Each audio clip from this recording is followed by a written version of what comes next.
Good evening, Rabbi. Good evening. Can everybody hear? Yes. Yes. Okay, so let us begin. Yes, so we've been discussing, next week I think we'll be discussing the might makes rights approach called Alam Gavar. But for tonight, I want to finish up discussing Shaim Ochaz and Betalis, Yachloku. So again, we've been discussing this first Mishnah and all the Gemaras connected to it in the first parak of Bab Metzia, namely that if two people are quarreling over or contending over an object, each one claiming that it is his, but they're physically also struggling. Each one has a physical connection with the object, so it would appear. So Mishnah says that Yachlok, we divide the object. And the Gemara, as we discussed, challenges why it is that in other cases where there's no evidence and there's a dispute, we don't always say that you divide it. Sometimes we say, Yehei munachad sheyavo Eliyahu, which means that we leave it in a state of limbo until we can figure out, either a solution or whatever. Sometimes we say kol de alam gavar, that's the question of balitosas, which is we say let them struggle and whoever ends up with the object will keep the object. Sometimes we say shuda de daini. Shuda de daini means that we let the judge determine, where he thinks, the object should go. We rely, in other words, on the judgment or the evaluation of the judge. So if there are other alternatives, why is it that there are different dispute resolution methods that are applied in different circumstances? What dictates, which solution you use? That's pretty much what we've been discussing. So when it comes to Shtayim Ochs and Yachloku, what we've seen is that there's a fundamental argument, and that is that there's a group of Rishonim, the Rashbam and Bava Basra, which we've seen, Tosas and Bava Metzia, which we've seen, Tosas and Bava Basra, which we've half seen, but certainly the first view in Tosas and Bava Basra, which we've discussed extensively. So these three, and the Rashba, which we'll see tonight, these four positions basically say that the reason, or that the achloku, the division that we're talking about, isn't a solution that is offered in a situation of doubt.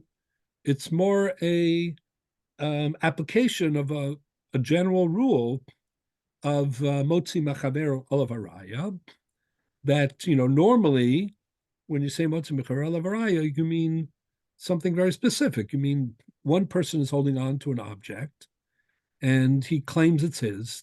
The other fellow disputes it and says he's holding on to a stolen object or whatever, not his object. So we have a rule, motzi mechaber olav haraya. But can we apply the rule of motzi mechaber olav haraya when two people are holding on to the object? Could very well be that they cancel each other out. And even if they don't cancel each other out, would you apply the principle of tvisa of motzi mechaber olav haraya?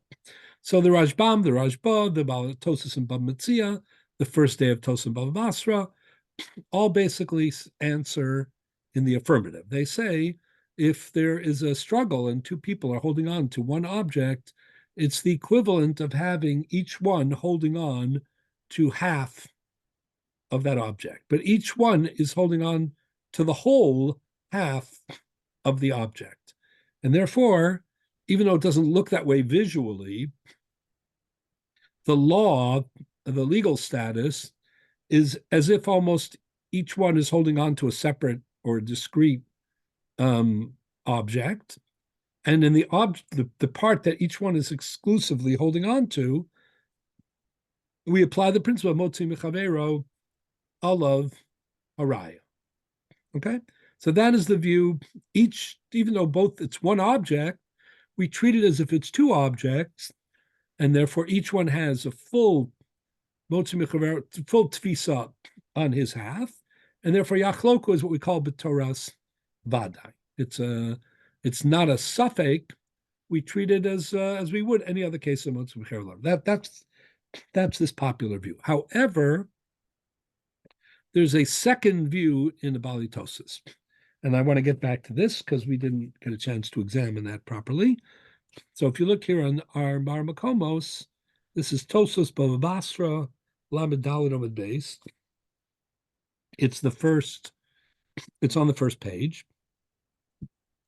And it starts from the words Ula Riva Nira. Everybody have that? That is 6 lines down. In the middle of the sixth line, 6 lines down, where it says Tosas Masechet Bava Basra, Lamed Dalet Omid Beis. Okay, if anybody has trouble finding that, let me know and I will try to make it clearer.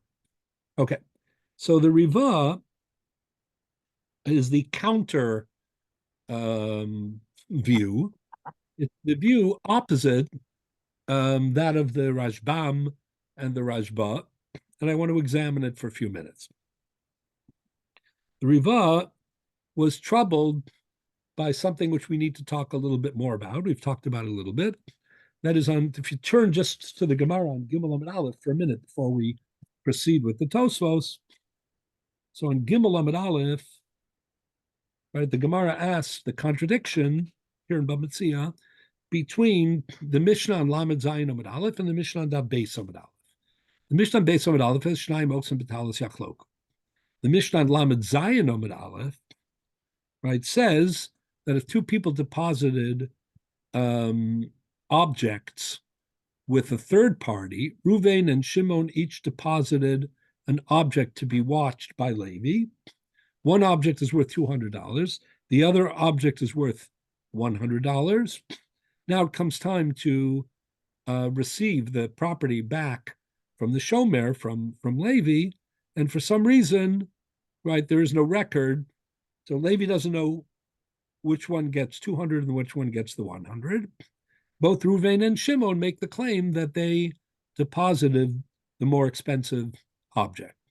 So if that's the case, there's a problem, obviously, because only one gave the $200 object, the other one gave a $100 object, and it's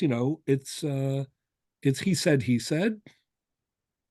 And the question is, what do you do? So the Mishnah says that according to Rabbi Yossi, we talked to us about this already. So let's just look at this here for a minute, one more time. But the Mishnah says that according to Rabbi Yossi, we say you take all $300 and you put it, you leave it where it is. And the Chachamim say, well, that doesn't seem fair because that way you're expanding the loss of the victim, right? Even though the reason you're doing it is understandable. You're doing it because you want to deter the Ramai, right, the unscrupulous fellow here. So in order to punish or make sure that there's no advantage or no incentive for the Ramai, you're expanding the loss of the victim because really each one definitely has $100 coming to him. The only question is who gets the third 100, right? So according to Rabbi Yossi, we're confiscating all $300 worth in order to, prevent any kind of victory for the Ramai, and in order to incentivize him, to tell the truth. So that's what the Gemara says. That's the position. One second. That's the position of Rabbi Yossi. The Chachamim disagree. They say that you give $100 value to each of these protagonists.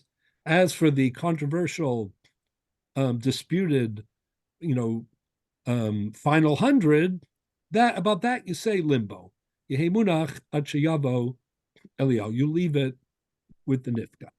So the Gemara here on Gimel Amud Aleph, as we've noted already, asks, how come you don't say, why do you say achloku in Shnai Moksem B'Talis and Yehemunach in that case? So the Gemara says the following. Lema Masis and Delok Rabbi Yossi. It would seem that the Mishnah is not in accordance with Rabbi Yossi, who says that you take away all $300. Dik Rabbi Yossi ha'amarim kein ma'hifzed Ramai. So given the mentality of Rabbi Yossi, right, if two people were arguing one says the talus belongs completely to me, the other one says the talus belongs completely to me, right? You would take away the talus and you'd keep it in limbo because you'd be concerned that if you split it, you're appeasing, you're benefiting, you're rewarding the Ramai. So since Rabbi Yossi ha'amar im kain mahifsid haramai, right? Ella hakol yemunach at. So you should say that in the Mishnah too. Isn't there an obvious difference in the case? Well, the Gemara is about to give an answer. Do you want to hear the answer? In one case, they both believe they're telling the truth, perhaps. Yeah. In the other case, one of them must be obviously lying. That's what the Gemara is going to. Well, the Gemara doesn't think they need that for Rabbi Yossi. They're saying, well, come on, Rabbi Yossi is right. It's an extreme view. But for the Chachamim, that's the answer that the Gemara is going to give. And you'll see, and that's what I want to zero in on, because I want to see if that holds up, given the way that Yachloka works. So give me a minute for that. Elamai Rabbanon. So the Gemara says, okay, fine. You want to say that the Mishnah, our Mishnah is out of sync, right, with Rabbi Yossi. Fine. But the implication is that it's not inconsistent with the view of the Chachamim. What do the Chachamim say in the same case? Each one deposited an object, one a $200 object, one a $100 object, right? Each one is now claiming to have deposited the most expensive object, right? So what does the Chachamim say? You give each one the equivalent of $100, and the controversy over the remaining 100, that's what you keep in limbo. So the Gemara says that's not the Achloku either. So why did it say the Mishnah is not consistent with? It's not consistent with the Chachamim either. Elamai Rabbanan, given the Rabbanan, Hanami Kashar Dami. So here's where the Gemara makes its big statement equation that's saying that all things being equal, before we give the answer, one person holding on to a controversial item, meaning an item that is claimed by two different people, is the equivalent of two people fighting physically and legally over an object. In other words, the Gemara at this moment, and this is what I want to make clear, is equating, right, one person holding a controversial object or debated, object with two people actually physically vying for the object. And the Gemara says if that's true, then you should either say Achloku in both cases, or you should say Hey Munachat Shiavo Eliyahu, limbo in both cases. That's the Gemara's question. Now, what's the answer of the Gemara? So the Gemara says, Hai Mai. If the question was about the Rabbanan, we could reconcile the two psakim. Because Hasam Devade Haimana Dachad Minayuhu, exactly what you said. Right here, in the case of the Pikadon, in the case of the deposit, right, it's impossible. If you were to split it, that would be an injustice, because it's impossible, for each one to have half of this disputed 100, because only one person deposited the $200 object. We know that. But Hacha in the Mishnah and Shleim Oksin, Ikalamemer de Travayuhu, it's possible they both picked it up at the same moment, and they just were unaware of it, meaning each one thought he picked it up before the other, right? But it is conceivable, or even if they didn't think, but it's still possible that they both picked it up at the same time. You could even go one step further. Let's say they didn't, but they both honestly believed that they picked it up. Right. That would be, I'm saying, even if they didn't believe it, it's still possible that it happened that way, right? So, Amar Rabbanan Palgi Bishvu. The Gemara says, but Rabbi Yossi, Eli Amras Rabbi Yossi, Hashlema Hasam, the Bavada Ikemanda Lamar, Vikemanda Lamar, Amar Rabbi Yossi, Emunachat Shiava Leo, Hacha de Ikel Meber de Chad Minayu Hula Kol Shekain. But Rabbi Yossi doesn't fit, because for Rabbi Yossi, there's not even any debate. There's no doubt about the first 200. There's only a debate about the third 100. Rabbi Yossi is all about deterrence, right, and incentive for the scoundrel. The underlying theme of the Rabbanim maybe goes deeper in the fact that we have a klal that the Bezdin should never ask a party to swear to something where they know that there will be a falsehood said. No, so we discussed that a little bit. The So Gemara has that a little bit. isn't that the underlying issue here? No, no. I mean, the Gemara does discuss that on Beis Amud Beis about, bananas. And we read that Gemara already. The Gemara says, and then the Gemara discusses it's a different kind of shvua. Also, there it's a contradiction. Because That's the Gemara previously. By asking them to swear, we don't have to have the Gemara here is actually you don't have to have Yehimunach Aliyo if he swears. Right, okay? But the Gemara here is not even zeroing on the shvua. Earlier on Beis Amud Beis, the Gemara is talking about sumches and the chachamim and bananas and the shvua. Right, if you look here, the Gemara says on Beis Amud Beis, lema masnisin dalo. I'm sorry, yeah.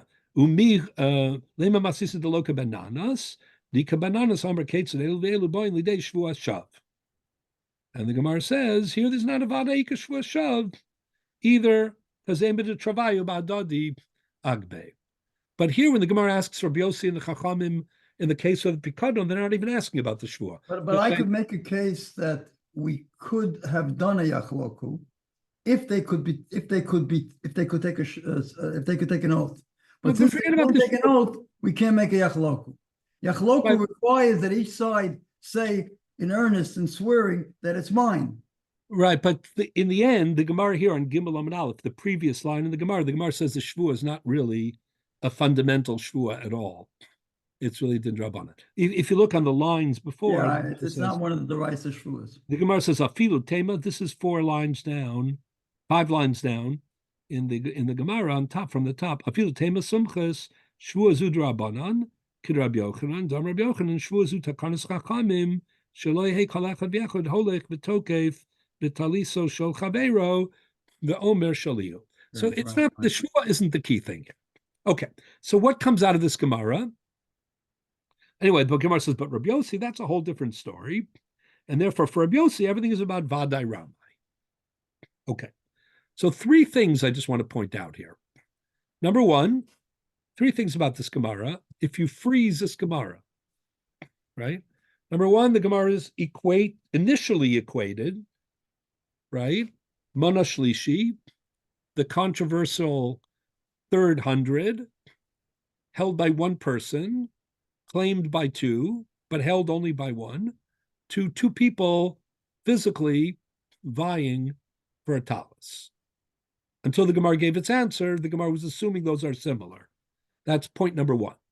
Point number 2 is the Gemara, in order to answer these questions, introduces 2 factors, which we haven't really examined so much yet. One is Hachaluk, what you said, Hachaluka Yechola or Ena Yechola Lios Emes, meaning there's a factor here. The Gemara is saying, to answer the question, the Gemara is saying, in the case of the Pikadon, it's impossible. If you split, you're definitely not doing justice one way or another. But in the case of Bab Metzia, it's possible you're doing justice if you split because they might have picked it up at the same time.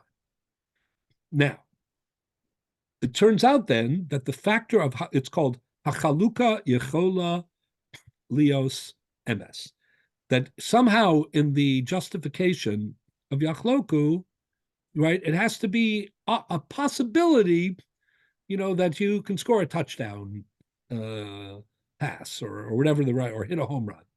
Meaning, even though it looks like you're compromising, because each one claims that the object belongs exclusively to him, Reuven says this is my talus. Shimon says this is my talus. But the Gemara is saying that a crucial reason you can say Achloku is because it's possible that in reality, it really does belong to both of them. So since you might end up with a just result, that justifies what otherwise mostly is a compromise. It's a compromise that might end up being actually objectively true, not a compromise, and therefore you can apply it. The other factor the Gemara mentions is Vadai Ramai. For Rabbi Yossi, the key thing is Vadai Ramai. Are we certain that somebody's lying, as opposed to, well, maybe there's a misunderstanding here, right? In the case of Mana Shlishi, there's no misunderstanding, right? One person gave 200, the other person gave 100. If they're both now, each one is now claiming he's the owner of the $200 item, right? So in addition to ein chaluka yichola lios emes, if you were to split it, that would certainly not be a home run under all conditions. The persons who's There is given that it's one second, it's vadai ramai, meaning somebody is lying here. And for Rabbi Yossi, clearly, vadai ramai is crucial. Now, the question is as follows. If you read this Gemara, and if you look at Tosas and Bava Metzia and above Basra, Tosas says in both places, affirms the idea of number one and number two, meaning Tosas and Bava Basra and Bava Metzia says, it's true, even though it seems strange, that we equate two people physically vying over a chayfetz, and one person holding on behalf of two claimants the same chayfetz. We do actually think those are similar, even though it's a little strange. And number two, Tosa says, and we also retain the idea that chaluka yichola lios emes is a precondition for yachloka. Meaning there has to be a possibility that this resolution is really just. However, say Tosas, what about the third factor, vadai ramai? If it's vadai ramai, can you still say yachloku as long as it's chaluka yichola lios emes?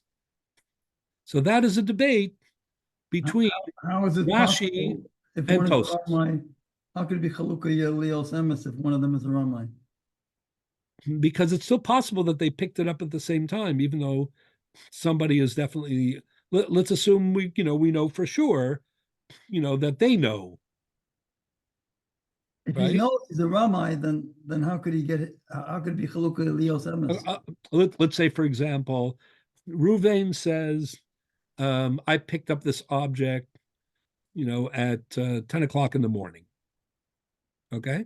And Shimon says, I picked up the object, and nobody else had it, and I picked it up at 3 p.m. It's possible they picked it up at the same time, but there's Vadai Ramai. Somebody's watch was broken or what? Well, so, right? So it's Vadai Ramai, but a Chaluka Yicholi Yosemes. You can have one, usually they go together, but you can split them. You can have case of Ein Vadai. You can have Ein Vadai Ramai. The thing is that the one thing, maybe I'm out to lunch on this, that the Gemara didn't bring up is that the guy who took the object, he should have some responsibility. Why doesn't he? Right. So why doesn't he keep track of who gave what? Right. But let's leave that aside. They're assuming that the way that it was done, right, was not his fault. Let's say, I don't know, the way he made an agreement. They put a sticker on and sticker fell off or something. Yeah, it wasn't something like that. Yeah. So let's get back to this for a moment. So is there din of Vadai Ramai just for a moment? Let's just discuss that, and then I want to discuss the implications of it.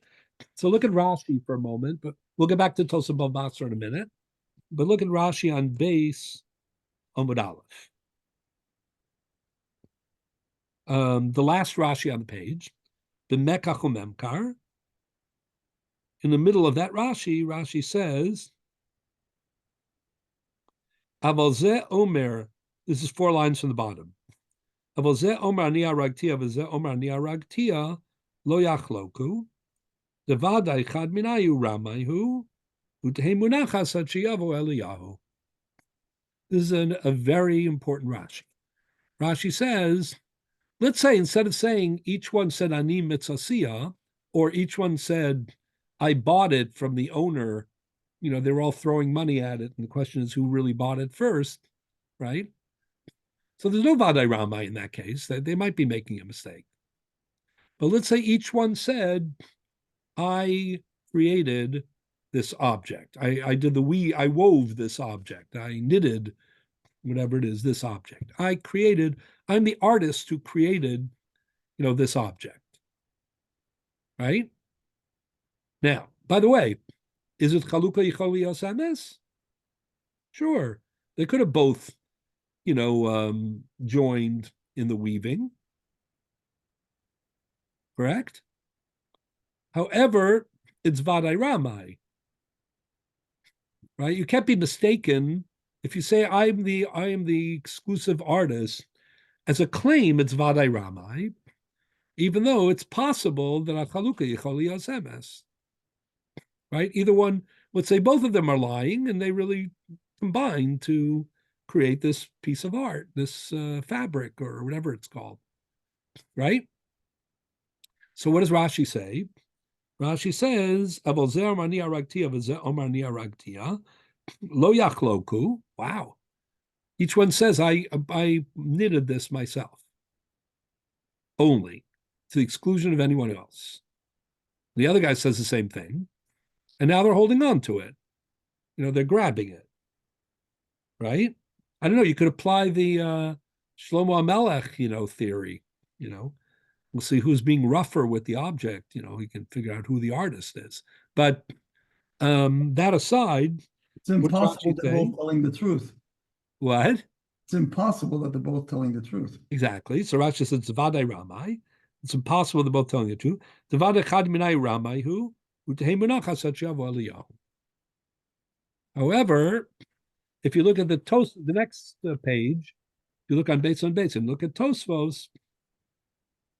Tosfos says an Aniya Ragtia is Yachloku. If you look here at, look 4 lines down, or 5 lines down. Tosfos says, the Hecha Shavadai Eno Savur Lomor Emes, Kigon de Katoin Kalechad Aniya Ragtia, She'echad Mehem Toin Sheker, B'mezid, in a case where one of them at least is definitely lying, right? Like each one claiming that he created the object. O Kagan Shnayim Adukim Bishtar de Lekaman, Asam Pshita de Achloku Bishvua. Tosfos disagrees with Rashi. He says Vadai Ramai is not a factor in Yachloku. So there's an argument between Rashi and Tosfos whether Vadai Ramai is a factor in Yachloku. This is a Sumchus Yachloku or a Bonach Yachloku? Say again? This is a Sumchus Yachloku or no. No, then there would be less of a problem than the Yachloku of our Mishnah of Shnai Mosam B'Talas Yachloku. Rashi says if it was Vadai Ramai, you'd say Hey Munachat Shiav Eliyahu in the Mishnah. And Tosfos says if it was Ein Chaluka Yichol Lios Emes, you'd say Hey Munach. But if it's Vadai Ramai but Yichol Lios Emes, you say Yachloku. What does the Rivah say? So now look at Tosfos and Bava Basra. Actually, the Tosfos and Bava Basra, the Rivah says the key ingredient in all of Yachloku is Ein Vadai Ramai, because otherwise you'd say Kol Dalam Gavar. Why does he say that? Because the Rivah could not abide assumption number 1. Remember when you read the Gemara just now, Gimel Amud Aleph, I said there are 3 points.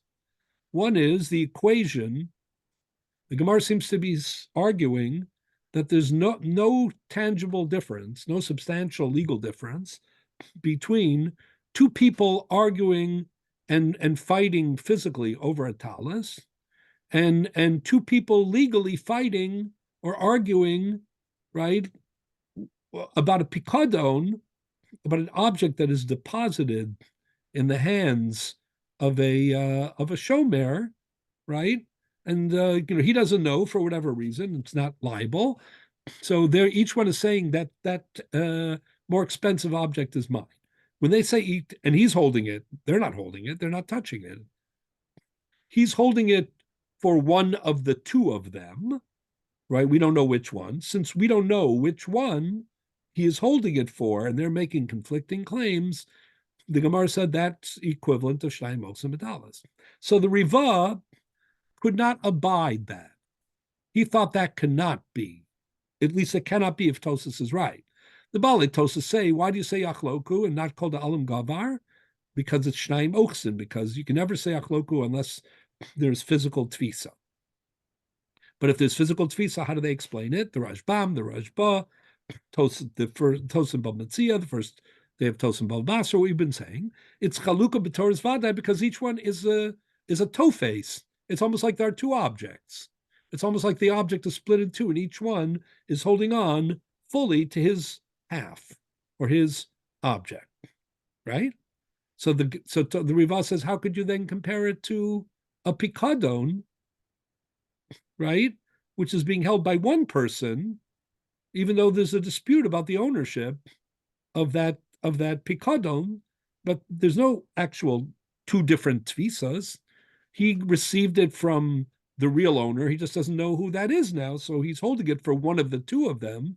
But is that the equivalent of them fighting over it in the present? Well, there is a bit of a tfisa here, because really including the person who's holding the pikadon as a party is wrong in the first place. He's not a party to this issue.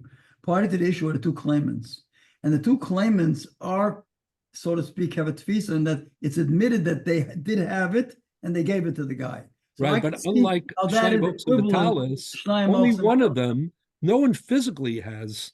It's still a leap. The Balitosis accept the leap, but it's a leap. In other words, everybody admits that both of them had something and gave it to this guy. Yeah, but not something. So that's something of a tfisa. No, because what you're glossing over is they don't both agree that both of them had something about the controversial third mana. They had something.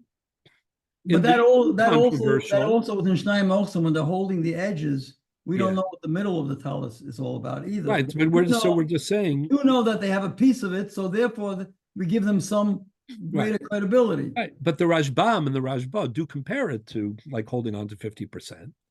Right, you might be distinct. You might have to make that distinction. For the Ramban, for the Rashba and the Rashbam, the question of this comparison is the most difficult because it's almost like two different objects.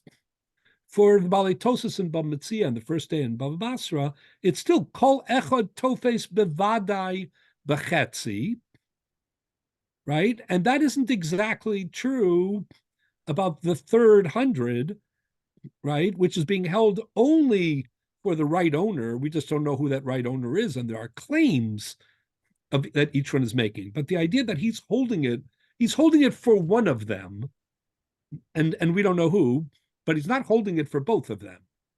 Do you understand what I'm saying? But nonetheless, Tosa says that's enough. But the Riva didn't think it was enough, and for that reason, he came to a radical conclusion, which was Shnayim Oksin Batalis is just an example. We don't care about the Oksin part. You could have cases of Yachloku where nobody's holding on. Because after all, he's arguing, Riva's arguing, that the Mana Shlishi case isn't like two people holding on. It's like nobody holding on. Because a third party is holding it. A third party holding it is no different than it's sitting in the road. Where do I see that? That's the Riva. Look at the Riva, Ula Riva Nira. Again, back to Tosim Bava Basra. You'll see where this is going in a minute. 6 lines down in the middle of the line. Ula Riva Nira Delav Dafka Oksin. In order to say a chloku, you don't actually have to have both people holding on. It could be sitting, like the case in Bava Basra is you have a boat. The boat is sitting in the water. No one's holding on to it. No third party is holding it, and the two vying candidates are not holding it.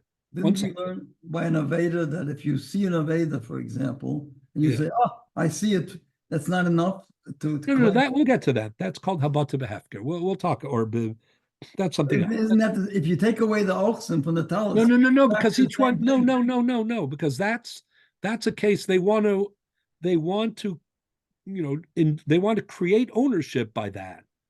That's not what happens in the Arva case. The Arva case says each one says, "This is my ancestral boat.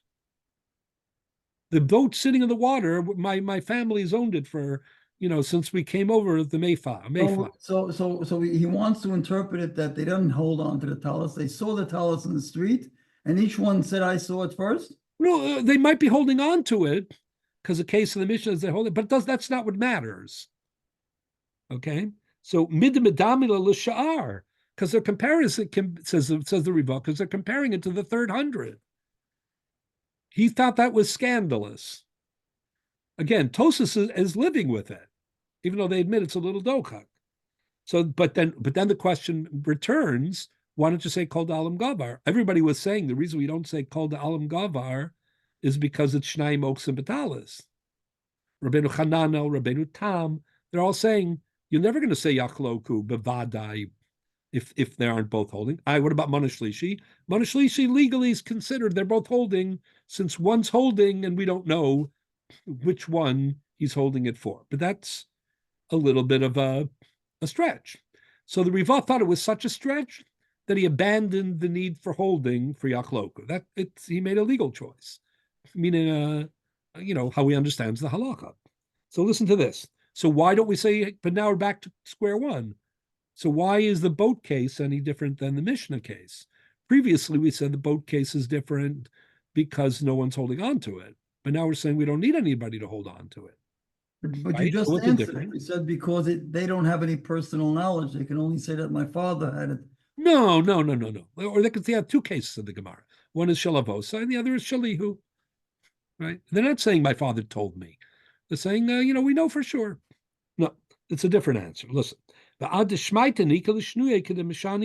said, what distinguishes this as called Alam Gavar and Bab Metzia as Yachloku? Listen to this. He said, just like Rabbi Yossi. Remember Rabbi Yossi? We just talked about him. Afilu tem Rabbi Yossi hasam vadai ikaramai. Hacha emer travayu bahadei adodi agbuhu.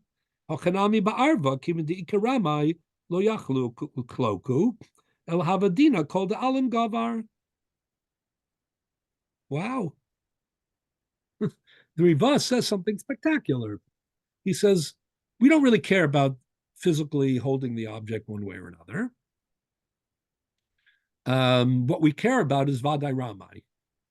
Remember, I just said that the Gemara only uses Vadai Ramai for Rabbi Yossi, because Rabbi Yossi's whole idea was deterrent.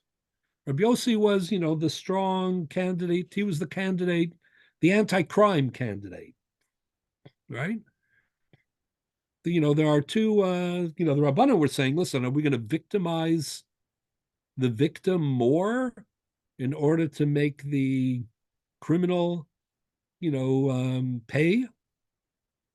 Or are we going to first protect the... Even the Chachamim reject Yachaloku. What? Even the Rabbanim. But they reject Yachloku because of Chaluka Yichol, according to the Gemara, Chaluka Yichol Yosemes. Rabbi Yossi says, listen, what I care about is Vadai Ramai. But is Vadai Ramai a factor if you don't paskin like Rabbi Yossi? And is it a factor in Yachloku? So the answer is Rashi thought in Aniya Ragtia that it is. Tosas thought that it isn't. What does the Riva think? Not only is it a factor, it's the only factor.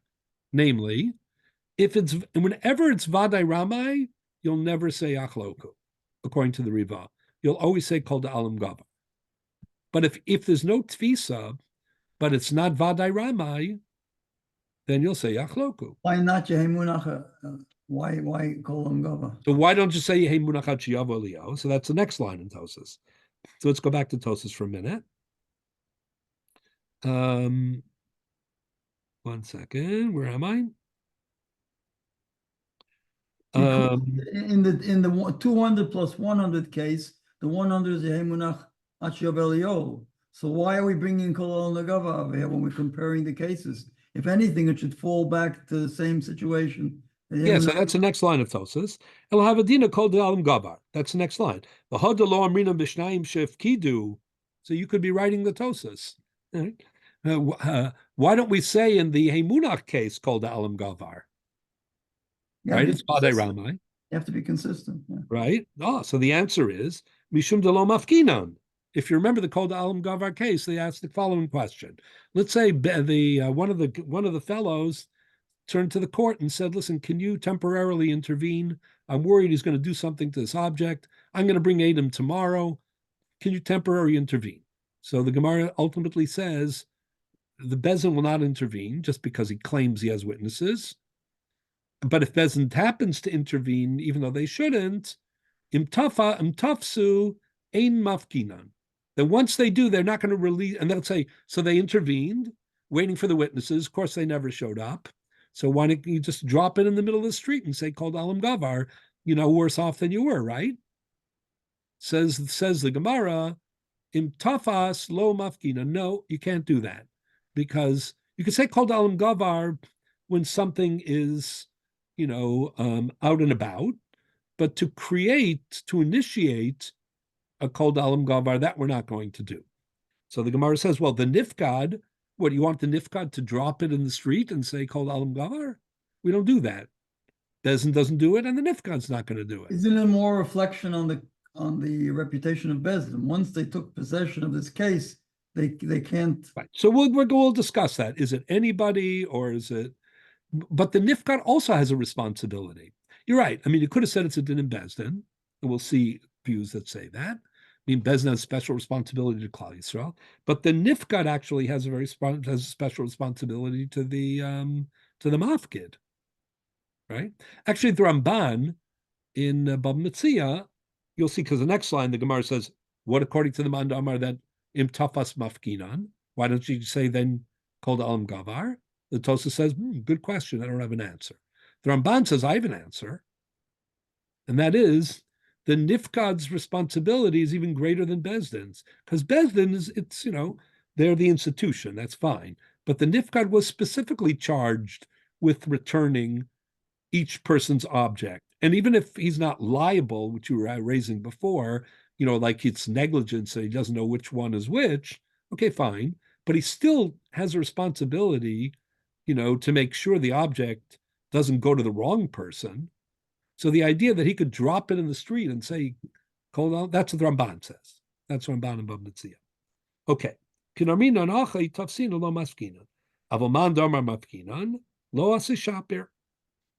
However, the Re skipped 2 lines down, doesn't like the Riva.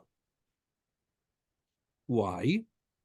He says, listen, you're giving so much, the whole Yachloku now, I mean, the whole Yachloku or not Yachloku now depends on Vadai Ramai. Where did Vadai Ramai come from? From Rabbi Yossi. Rabbi Yossi has a very specialized view. Rabbi Yossi was the candidate, the what is it, the law and order candidate, who's going to stamp out crime, even at the expense of the Yeah, but the Chachamim accept the Vadai Ramai also. That's why they give 100 to each. And that's why they leave the 100 to No, they don't. No. They give 100 to each because there's no controversy. And on the remaining 100, there's no evidence to know what to do with it. And why don't they say Yachloku? For them, the factor is Eina Chaluka Yichol Lios Emes, right? But for Rabbi Yossi, the factor is, because Rabbi Yossi, the whole point is, you're creating more of a problem. By the way, isn't this the same thing? Chalukah Yichol Lios Emes and Ramai the same thing? No, I just showed you before they're not. Ania Raktia is Vadai. Otherwise, it could be an accident, a mistake, or a misunderstanding. No, it doesn't have to be an accident even. It could also just be that they're both lying. Let's say Ania Raktia. Each one says, I wove this thing from beginning to end, right? It's possible that they both were partners and that he wove half and he wove half, and they're lying. It's Chaluka Yichol Lios Emes, it's just Vadai Ramai. I mean, the claim, there's 2 different issues. One is the personalities and their claim. That's Vadai Ramai. And then there's another question. Objectively, if you were to split this object, is it possible that justice will actually be done? Because what really happened here, whether they are confused about it or lying about it, comes out the right way. That's the Chalukah Yichol Lios Emes. Anyway, so this is what the Re asks against the Riva. He says the following: the Einira. Everybody have it? This is 3, 6, 7 lines from the bottom. The Einira to high time lo masik el kume masisin Rabbi Yossi. The Vadai Ramai is only a Rabbi Yossi thing.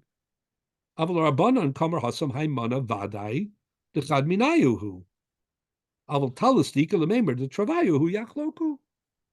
All we care about for the Chachamim is Chaluka Yichol Lios Emes. So then there's another version of the Riva, another report or a reassessment. The Od Pirush Riva. This is also very interesting. Riva has another, there's another view of the Riva, a third view, in other words.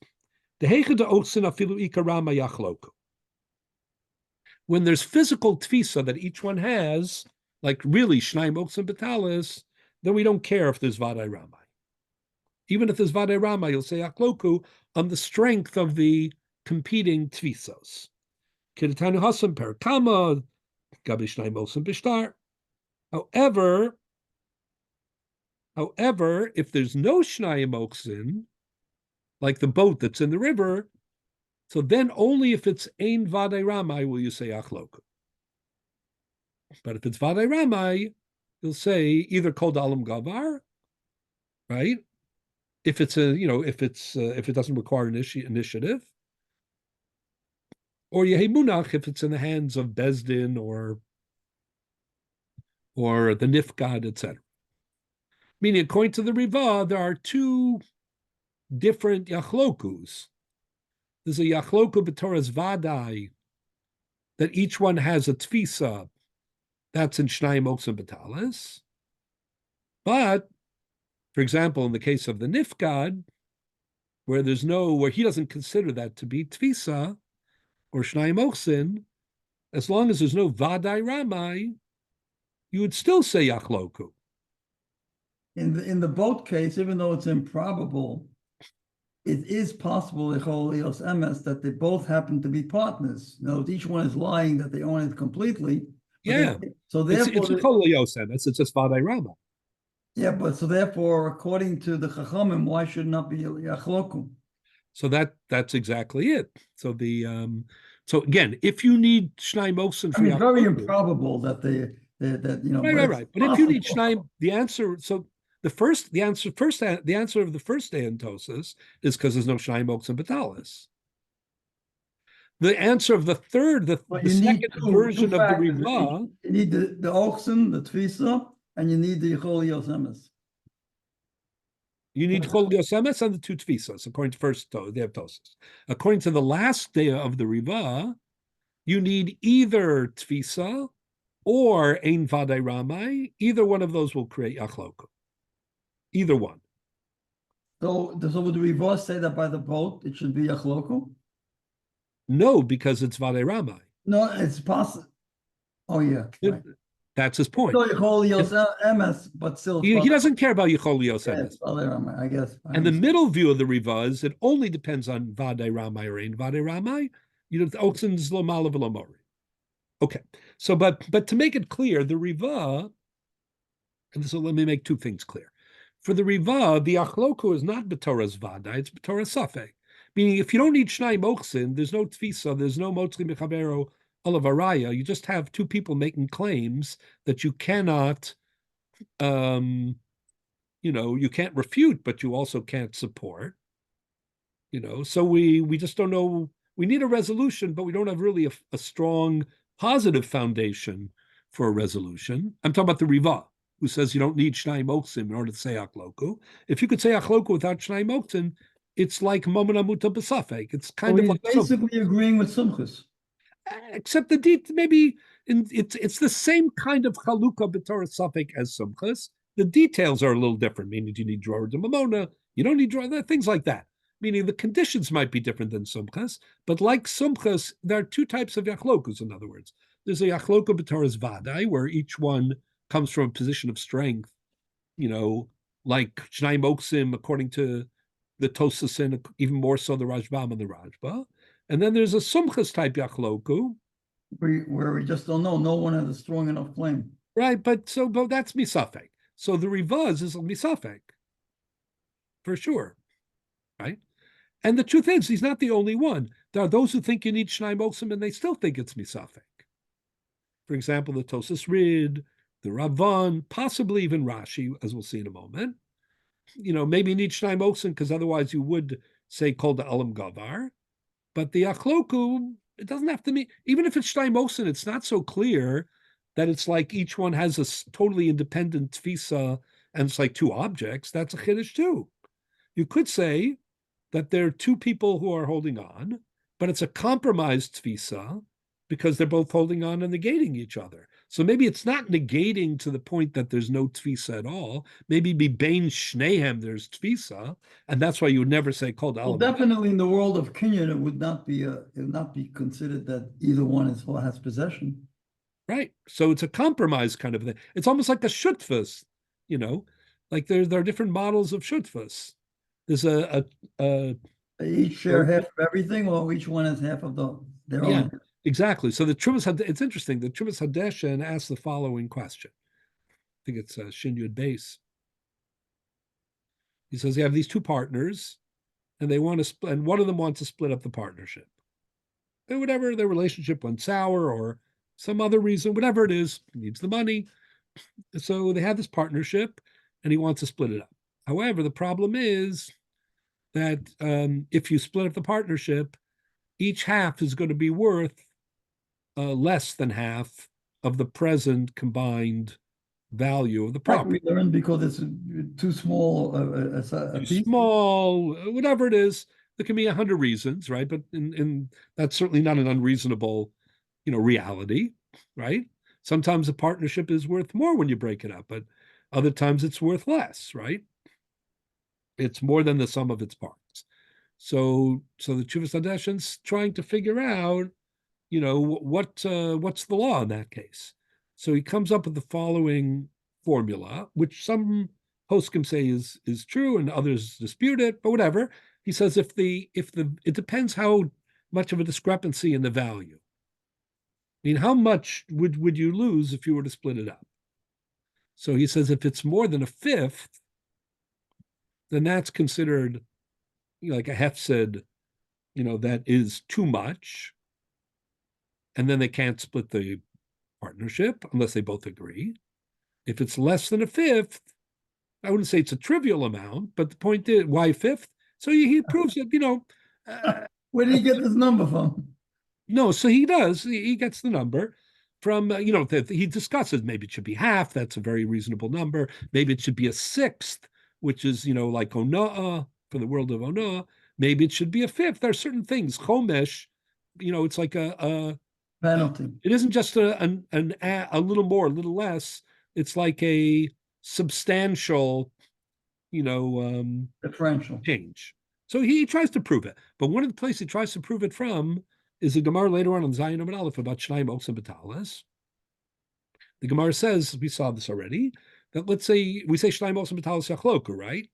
But does that mean, right? We talked about this a few times. You split the physical beged, or you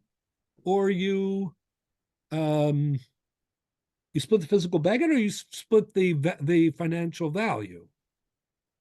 Well, if the The answer beggar is, value by splitting it, you obviously wouldn't split it.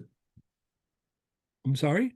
If the beggar will lose its value by splitting it, I mean, you tear apart a coat, one guy gets one arm, one gets another. I mean, Right, exactly. that's not going to So the work. Gemara has this idea. The Gemara says, let's say you have a beged, right, and it has a gold, Sure. in whatever, but on a part that wouldn't be part of the split. It would only go to one party. So the Gemara says, in that situation, you do the splitting by by financially. So in the context of that, he compares that to this. Meaning he compares Shleimos and Batalis and the split, right, with, so let's say there would be less than a fifth difference, right, if you were to physically cut the beged in two, more than a fifth or less than a fifth.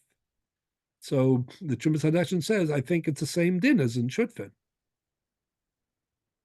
The Nesivas HaMishpat wonders why that isn't nifsak in Shulchan Aruch, meaning why they don't mention that in Shnai Moksa Batalis. Well, what am I trying to explain? That the model, the paradigm of Shutvas, right, is there's a debate whether that is going to be used, with regard to Shnai Moksa Batalis. Meaning, if each one is really holding only half, or are they together holding the whole? I mean, they don't mean to be partners. They're each one is, claiming the other one is a thief. but physically together they're holding on to this object, and we're trying to figure out, what that is. So the group of Rishonim that we've been discussing till now, the Rashbam, the Rashba, the Tosim Bab Metzia, Tosim Bab Basra, they're taking a very hard line. They're saying it's like two objects, or at least it's two completely different tfisos. Each one has 100% tfisa on his half.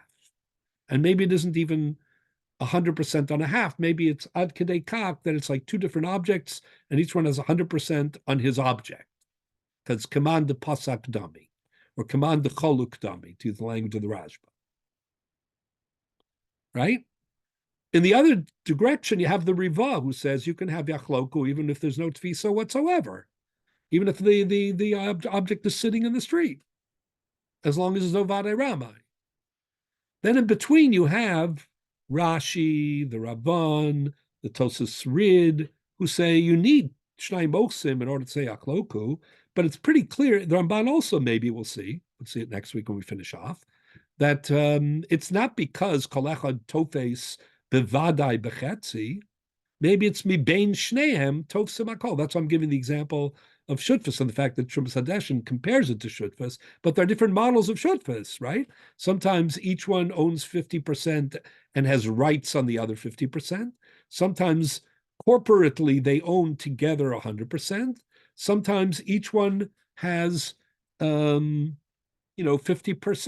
of 100%, right? Meaning each one owns half of every molecule. But how does this affect the decision as to whether it's Yachloku, Kolam Gava, or what, whether it's right? So, 1 second.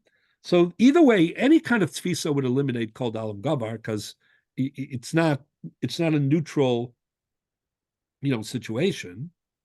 And maybe there would be some sort of tfisa, but it isn't the tfisa of regular motzim mechaber olav araya, correct? So now let me tell you what I'm trying to explain. So the Riva has a totally Shnai Moksim Metalis is Safek. For the Tosas Rid, for Rashi, for the Rabban, it's not as radical as Riva. You need Shnai Moksim, but it's also not Kaluka B'Taras Vadai. We'll get to the Ramban, but probably for the Ramban, it's some sort of an ambiguous middle category of Tfisa. Mibein Shneim, there's Tfisa. Okay, but it's not Kol Echad Tofes B'Shalo. Now this is what I want to point out. Two things. Does it make sense that Chaluka Yecholios Emes and Vadei Ramai, one or the other, certainly Chaluka Yecholios Emes, that's in the Gemara, right? As a factor for Yachloku. Vadei Ramai.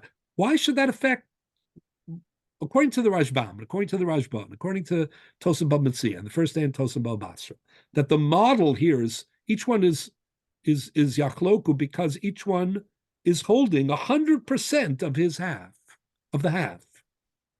Correct? So why do you care whether or not Vadei Ramai, let's say a person, there two people are having a dispute about ownership and one has tfisa and the other one doesn't. What are we saying? Motzim Mecharer Olav Araya. It's, we don't care about Chaluka Yicholios Emes or Vadei Ramai or anything like that. Meaning the din of Motzim Mechaver Olav Araya is a din that status quo prevails. The burden of proof, if you want to change the status quo, is on the one who wants to challenge, right, the present status quo. Session is 9/10 of the law.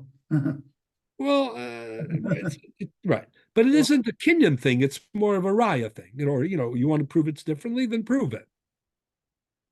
So it's very difficult, actually. So what I'm going to show you next week is that the Rashba actually says all these things in the Gemara, the comparison to Mana Shlishi, Vadai Ramai, Chaluki Cholios Emes, this whole Gemara that we just read in Gimel Amud Aleph, with those three implications, the Rashba says he's uncomfortable with all of them because the Rashba believes it's like two begadim. Each one has Motzim Mechaver Olav Araya. So he says, yeah, that was all in the Gemara's Havamina. But it doesn't make the final cut, even though the Gemara never rejected it. But the Rashba was convinced, maybe because of the Gemara of Yodom Magas, the comparison to Yodom Magas and Zayin Amud Aleph, maybe that's the turning point. But either way, the Rashba was convinced that these 3 points in the Gemara, or 2.5, we'll call it, right? Number one, that you can compare an object in the hands of a shomer, right, to the vying and struggling of two people on an actual object. A, B, that in order to say achloku in shleim ochsin betalis, you need chaluki cholios emes. Says the Rashba. You know what? Look at the Rashba just for a minute. We'll get it out of the way. The Rashba says as follows. First, I'll see how radically. Everybody have the Chidush Rashba on page 3? Look at page 3, the Chidush Rashba, and line 3. The Tiretz Rach, this is the question. Why don't you say Kol Am Gavar? The Shiny Hacham Mishum de Tfisi. Shnai Mosam is different because each one is holding on. Ukedomrina Begamara. Ma'akar Shazet Tofes V'Omed, V'Zet Tofes V'Omed, since each one is holding on. Shvu Azulama, the Gemara asks, V'Amrina Nami Anan Sadi. Like the Gemara said in Gimel Amid Aleph, we talked about that already. Demai toughest Heidi day, Demai toughest Heidi day. It's as if each one, there's evidence that each one owns half. Alma, this is a very critical line of the Rashba, and he repeats it again in his discussion of base on base, which I don't think I put here, but reinforces this. Alma tfisa mahani ki ilu nechlika. Ki'ilu Nechlika is based on the Gemara in Zayin Amid Aleph, which says Kiman de Pasuk Dami. He doesn't say it, but I'm saying it. That's what it's based on. Ki'ilu Nechlika means as if there are two different begadim, two different talis, two talios, right? Ki'ilu Nechlika. So then he says Hilkach Yakloku because you have Motzi Mechaber, all of Araya on each one.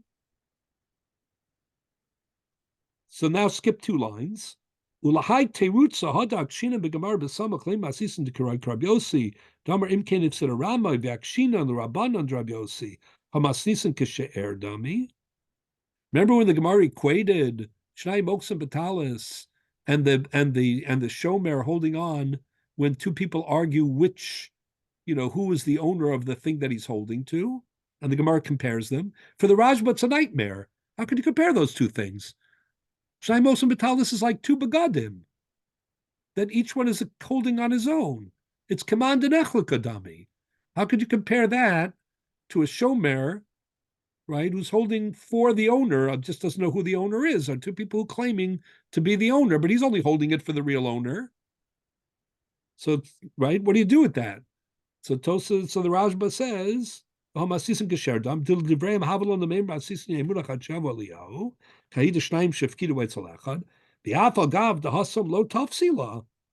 they're not both holding on to individual pieces. That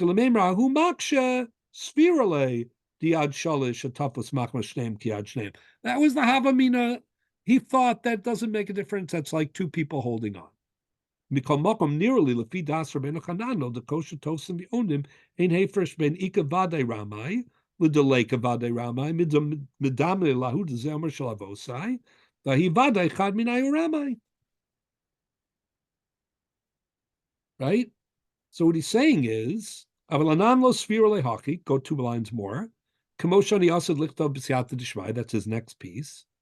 Basically, what he's saying is all these points. Vade Ramai, Chaluke Chalios Emes, and the equation between Shnai Moksim and one object, where there's a debate about ownership, but that is held by the trustee, the shomer. All of these things are thrown out Lamaskana Sagamar. They don't survive the final cut. They're not true. Shnai Moksim doesn't matter whether it's Chaluke Chalios Emes or not. It doesn't matter whether it's Vadei Ramai or not. It's not comparable to Mano Shlishi because it is Kiman Denachla Kadami. But for Tosas doesn't say that. Tosas says that we accept all those conclusions, even the Maskana. But the question on them is the same question as the Rashba. If you really hold they're 2 different tfisos, and there's like 2 different objects, or even if it's one object and you have tfisa, each one has 100% tfisa on 50% of the object, then why are these other factors? So give me 1 more minute to finish this off. The Rimigash, quoted by the Ramban, seemed also to have ignored the Gemara's idea of Haluka Yichol Yosemes. Why do I say that? Look at the Ramban. Kiddushei Ramban Bava Basra. This is on page. This is on page 2. Sorry. Okay. This is page 2, column 2. Page 2, paragraph 2. Sorry. If you go down in paragraph 2, 3, 6, 8 lines, the word at the beginning of the line is Hacha de'ika lememer de travayu palgi b'shvua. Everybody have that?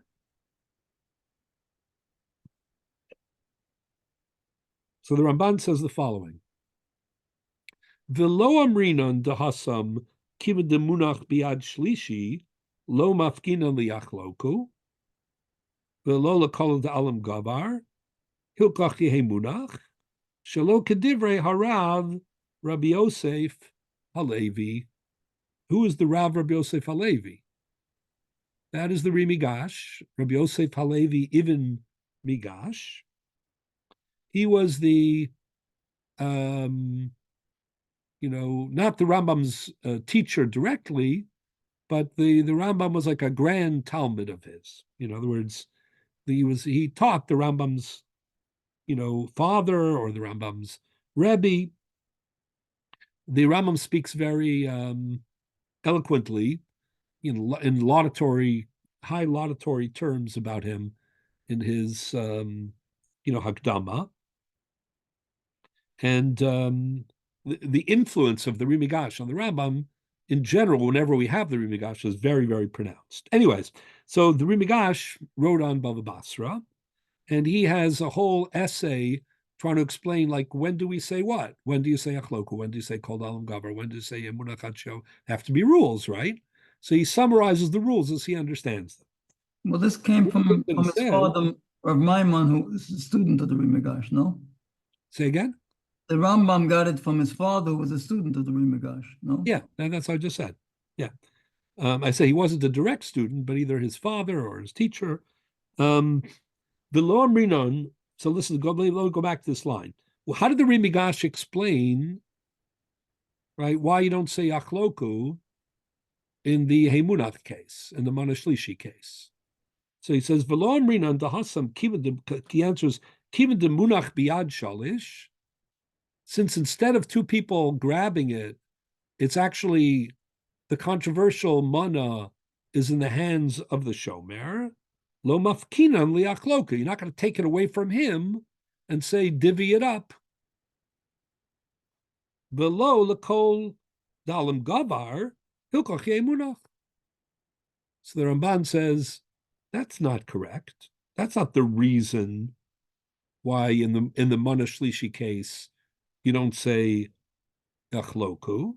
It's not because we're not going to take it away from the neutral third party to divide it between the antagonists. The Gemara gave a different, he doesn't flesh it out, but we'll flesh it out. The Gemara gave a totally different explanation. This is the question the Gemara asked. Right? The Gemara said, why don't you say Yachloku in the Mana Shlishi case? But the Gemara gave an answer, didn't they?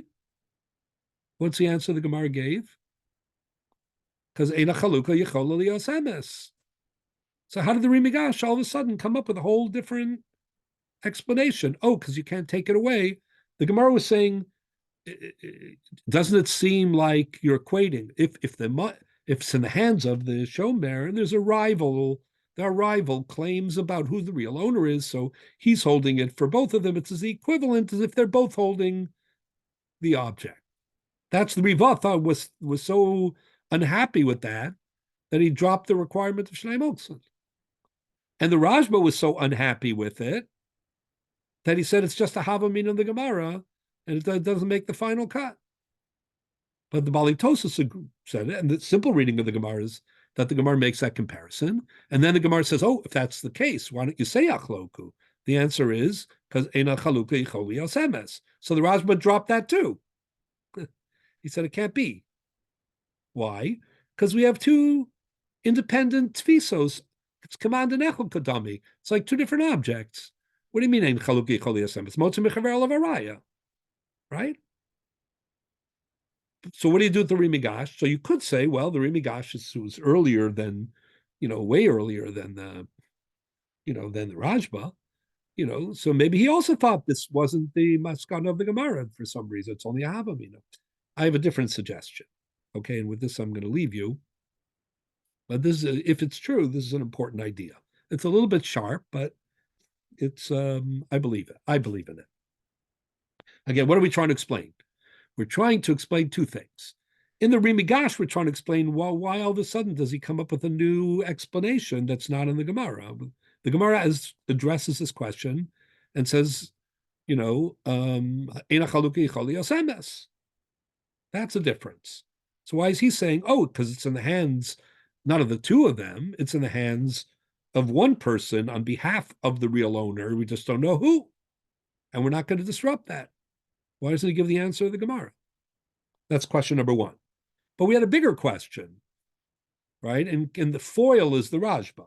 The Rajba is problematic in the reading of the Gemara, but logically the Rajba is 100% compelling. What's the Rajba saying? If there are really two tfisos ki'ilu on two different objects, then who cares about Vade Rame and who cares about Chaluki Choli Yosemes? Just apply the old principle of Motzi Mechavero, Olav Araya, end of story. So why do Balei Tosas and others and the Gemara, why do they underscore the importance of this factor of Chaluki Choli Yosemes? So what I would like to answer for both of those questions is as follows. In the end of the day, all these legal abstractions, two people are holding on to a talus, they're holding on to the fringes even of the talus, as we've been discussing, and we're trying to figure out, how to evaluate that legally, right? There are two people and they're on the fringe, two people on the fringes, maybe it's like no one's holding it, like the Riva. And the other extreme, you have the Rajba, who's and maybe the Rajbam, who's saying no matter how you look at it, each one is Ke'ilu holding a separate object. There are two objects here. It's Command and Echlika, invisibly or virtually, right? And each one's it's like A's holding object A, B's holding object B, and Shalom al Yisrael. But neither of these appear to be fully, satisfying, because it's a little more complicated than that. Mi bein shneim, they're both, between the two of them, they're holding this whole object, right? It's hard to say that each one is holding 100% of the half. Maybe each one is holding half of the 100%. Or maybe between the two of them, maybe it's like a core. Beinehem, him tofsim akol. Maybe if somebody else wants to come and make a claim, maybe vis-a-vis that other person, there's motzi mechaver olav araya. So maybe, this is what my big idea, maybe the factor of Chaluka Yicholi Yosem, till now we've been looking at the factor of Chaluka Yicholi Yosem as a factor in the preference of the method of dispute resolution. Say like this, you could resolve a dispute in different ways. You could split down the middle. You can say, go for the home run. You'll either hit or you'll miss, but, maybe you'll get it right. Right? You could say, let the judge make a decision. You could say, kol da'alam gavar. There are lots of things you could say. So the factor of, well, you know what? There's something that commends yachloku if hachaluka yicholi yosemes. If ein hachaluka yicholi yosemes, that's a black mark. It makes it less ideal because it's inherently a compromise. There's not possibility that you're realizing the just result. I mean, till now we've been looking at Vadai Ramai and Chaluka Yicholi Yosemes as factors in ranking the hierarchy of solutions to resolve debates. But maybe that's wrong, according to some Rishonim. Meaning, according to Rashi and according to the Riva, these factors make a lot of sense because it's a resolution b'Torah Safek. There's no din of tfisa. And what we're saying is, you could resolve it to Yemunach or Koda Alim or Shuda or Yachloku. So Chaluka Yichol Yasemes or Vadei Ramai, these are factors in that consideration. But our trouble was, if you think that really there's like real Tvisa here and it's B'Torah's Vadai, so how do these factors even come in? Which is why the Rajba denied the whole thing. But maybe the answer is as follows.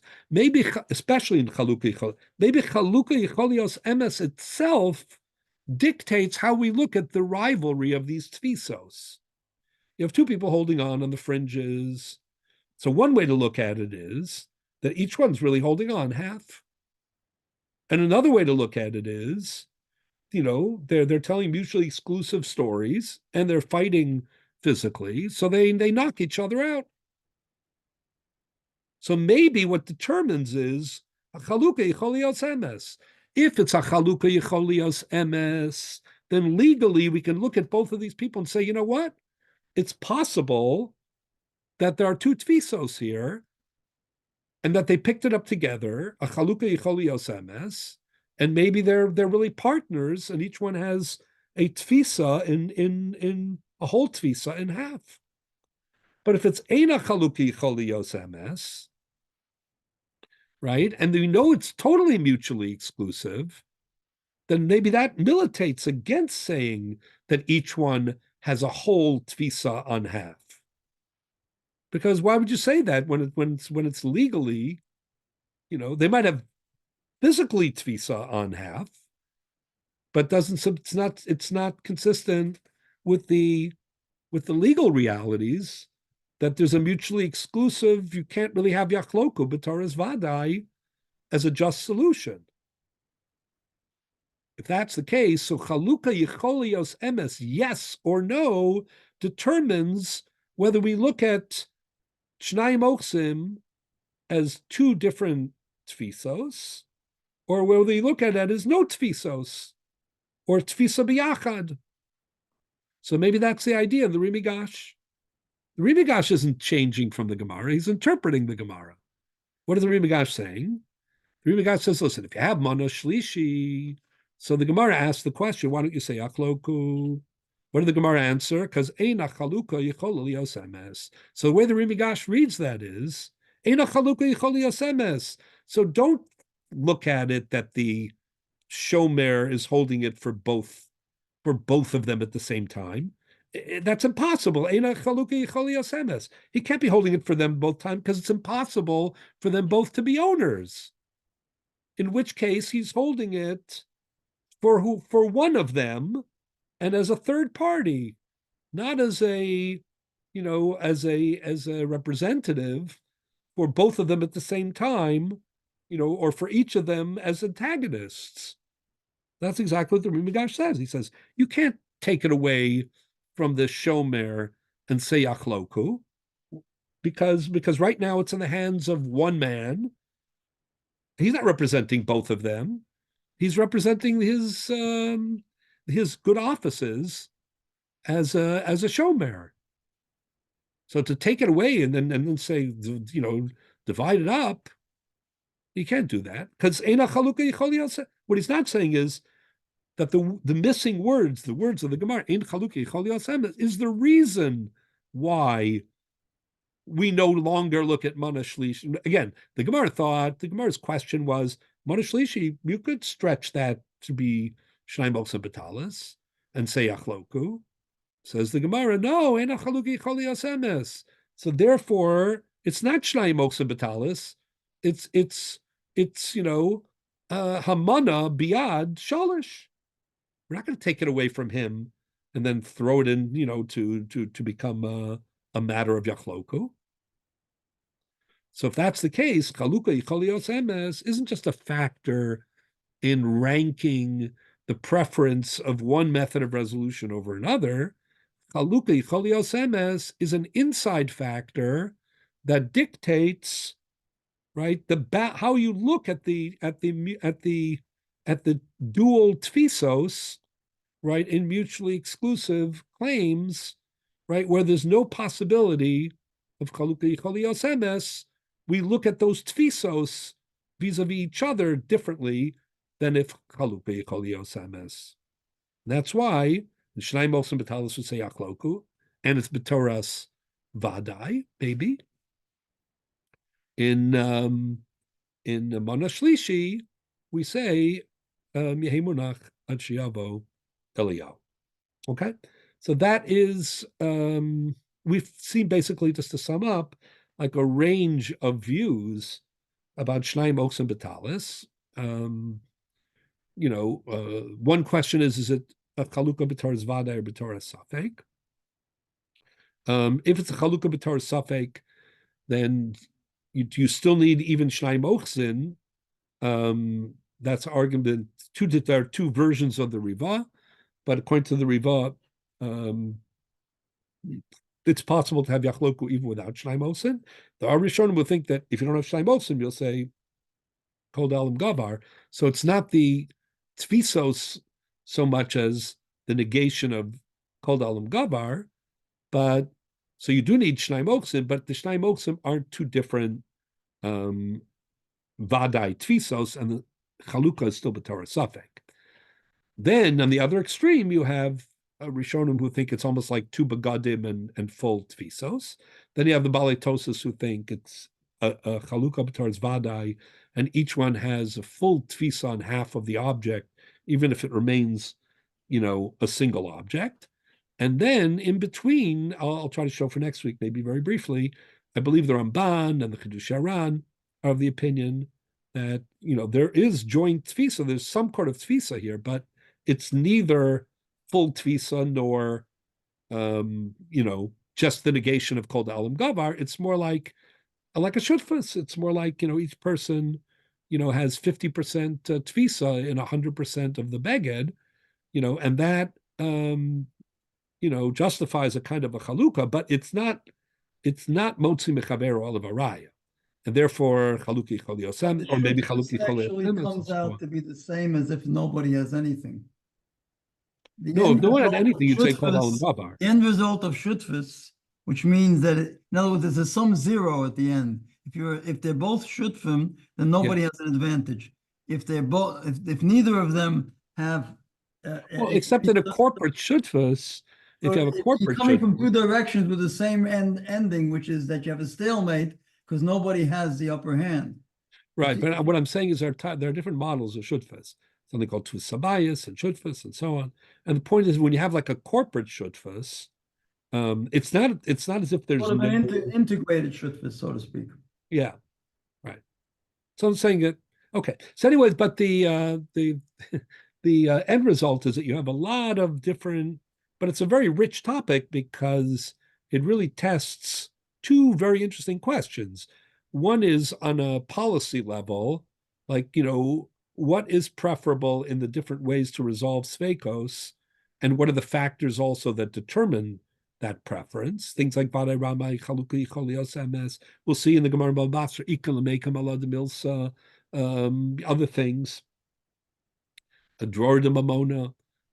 So that's one kind of question. And then the other question is when you have simultaneous tfisos, there are so many different ways to look at that. Not, infinite ways, but 3-4 different ways to look at that.